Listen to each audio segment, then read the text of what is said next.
Prototype, Sales Forecast, AI and Python. The dashboard is a prototype for a sales forecast dashboard built with AI and Python. Sales by year and branch.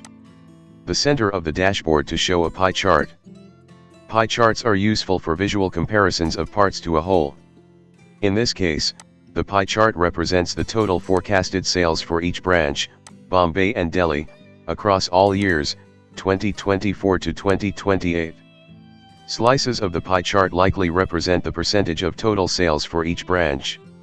Text labels around the pie chart show the forecasted sales amount for each branch.